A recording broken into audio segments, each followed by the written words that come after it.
The fifth part starts with a table of food, which was a group breakfast for all the employees of the company before they got on the bus and went on their trip. You get to know our most important characters, Sam and his friend Peter, and Molly, Sam's fiancée, who as soon as she arrives tells him, "Sam, we can't continue together." Also, Peter was sitting chatting with his girlfriend Candace, and then Olivia and Isaac arrive, who annoy the girls. And finally their boss Dennis arrives, who asks, "Where's your friend Nathan?" He tells Sam to go bring him quickly. So Sam goes to the factory belonging to the company he works for, and finds Nathan arguing with an employee. Sam solves the issue and brings Nathan, so the group is complete, and the bus trip begins. Everything was fine until the bus passes over a bridge that had a lot of maintenance work. Sam feels something is wrong. His hand gets pricked and bleeds. The radio plays a strange song and he feels a light breeze. But the breeze gets stronger and turns into strong winds that start shaking the bridge. A crack appears in the asphalt where the workers were breaking it for maintenance,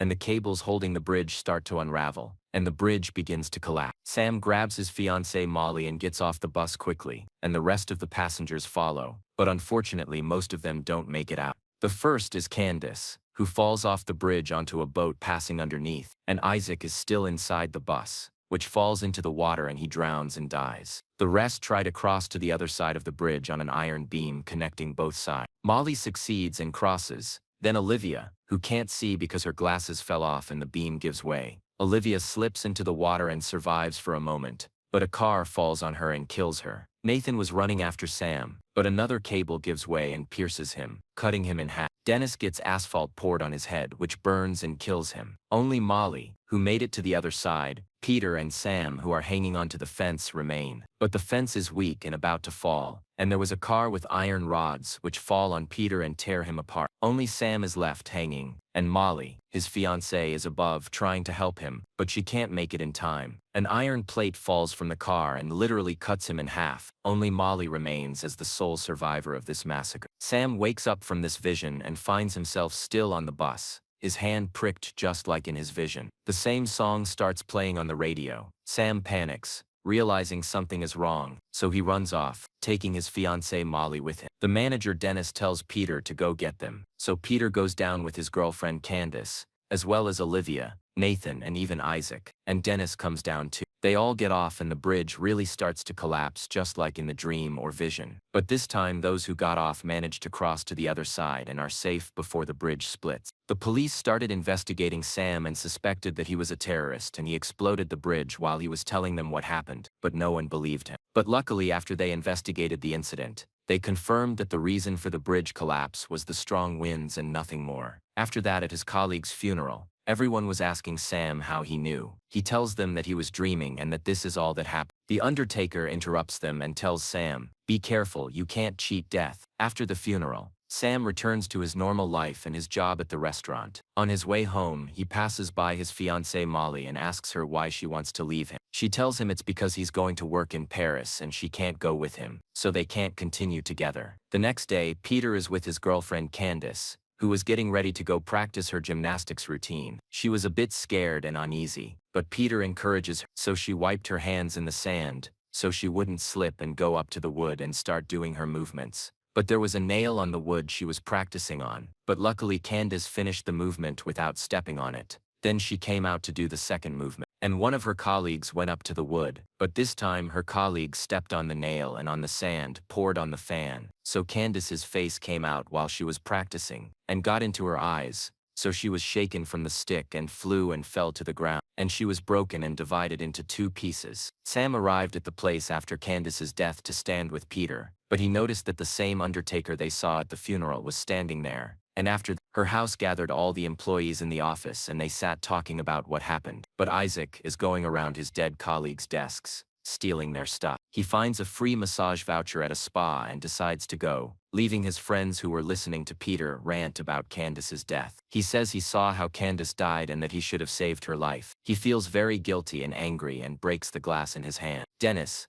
the manager, sees what happened and calls the officer who is still investigating the accident and Candace's death, still suspicious. Isaac goes to the spa and starts flirting with the receptionist, who takes him to the masseuse, whom is her grandmother. She starts giving him a massage and cracks his bones, making him scream in pain. Then the lady brings some acupuncture needles to put in his body, but he tells her she has to sterilize them first. She brings some alcohol and sterilizes them, then starts putting the needles all over his face, chest, and stomach. While this is happening, his phone rings. So the lady takes it and puts it on a shelf next to a candle. After she finishes the needles, she leaves and tells him to sleep for half an hour. But there was incense burning, and a piece falls onto a piece of paper, starting a fire. Isaac gets scared and tries to scream, but no one hears. He tries to get up but slips on his face, and all the needles go deep into his body. The alcohol spills onto the floor, and he was still alive after all these needles had entered him, and he tried to get them out, but he couldn't, and his phone was ringing, so a candle fell from the shelf because of the vibration of the phone and fell on the alcohol, and the fire gets bigger, making the fire worse. He barely escapes the fire, but in the end a piece of wood falls on his head and flattens. The gang hears the news of Isaac's death, so they go to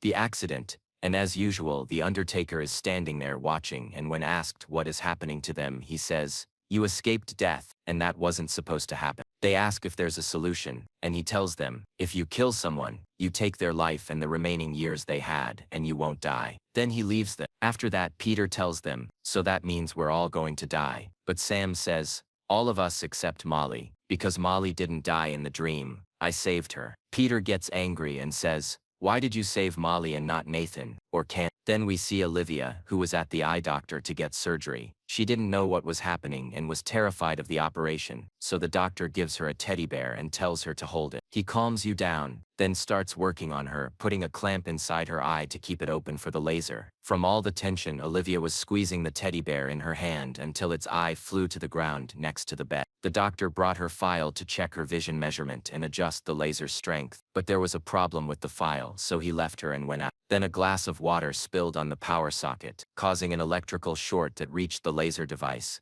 making it increase the strength of the laser rays. Olivia heard the device and was terrified, unable to move because her head was fixed. She tried to grab the remote to turn it off, but by mistake the remote fell and the laser started working, burning her. She put her hands up from the pain, but her hands burned too. Finally, her head was released from the bed. At the same time, Sam and Molly arrived at the clinic to check on Olivia. The doctor told them she was fine inside, but when they went in, they found her screaming, getting off the bed, her eyes and hands burned by the laser. After she had literally escaped death, she tripped over the teddy bear's eye she had torn earlier, fell on the window glass, which broke, and Olivia fell from a high place to the ground and died. After Olivia's death, the officer arrived and told Sam and Molly he was starting to suspect. They told him what happened, that death was chasing them, but no one believed them. Sam and Molly went home and started reviewing what happened. Sam concluded that people were dying in the same order they died in the dream. It's Nathan's turn. They went to the factory to warn him, but he was fighting with the same troublemaker employee. From afar, the crane was coming towards them, so Nathan tried to warn him to move away. But the fight continued and the employee took his attention. Nathan accidentally pushed him. He fell and got caught in the crane, which hit him and its discharge killed him.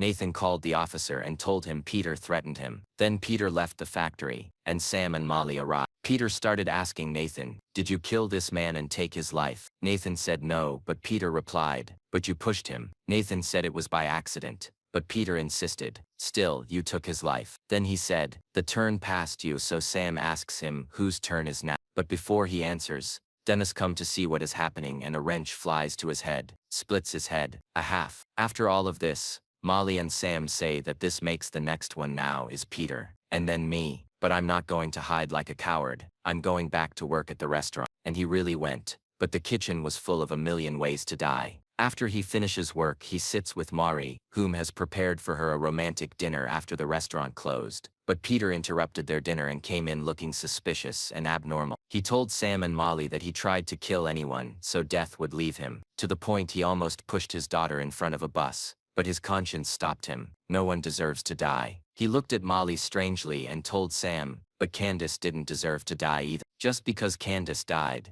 doesn't mean Molly has to die for me to take her life. He pulled out a gun and fired, but didn't hit anyone. Then they heard the police officer, who had been watching Peter after Dennis reported him. Sam and Molly ran to the kitchen, hiding from Peter, who was chasing them. The officer came in, surprised Peter from behind, but Peter shot and killed him. So Peter took the officer's life and became safe, and now it's Sam's turn. But he wasn't going to let Molly live because she saw what happened. Sam tried to save her, fought Peter fiercely with all the kitchen tools. After the gun fell from Peter's hand onto the gas tank, Peter hit Sam, who fell to the ground. Peter grabbed a knife to kill Molly, but Sam came from behind and stabbed him with a skewer, killing him. Molly told Sam, "Now the officer's life has transferred from Peter to you. You're safe." Sam said, "How can we be sure?" The gun on the gas tank fired, but the bullet didn't hit Sam, so he was sure he was safe. 2 weeks later, Sam and Molly decided to travel to Paris after everything that happened. We discover they were on flight number 180, the same plane that crashed in the first movie. When Molly and Sam sat in their seats, they saw the students fighting and getting off the plane after one of them had a dream the plane would crash. Then the plane took off. Sam put on music, but heard the same song that played on the bus before the accident. Then his hand got stuck and injured, and suddenly the plane exploded from the movement, breaking in half. Molly flew. Sam tried to grab her, but the whole plane exploded and Sam and Molly died. So Nathan was the only survivor who escaped death after killing the employee who worked for him and took his life. He was sitting in the employee's funeral when another employee came to talk to Nathan and told him it was good the employee was gone, because he already had a brain tumor and the doctor said after the autopsy that he only had 2 days to live anyway. Nathan thought about this and realized that the life he took would end soon, because the employee was supposed to die. In seconds, the engine exploded, and Nathan was killed, and that's the end. After death finished them all.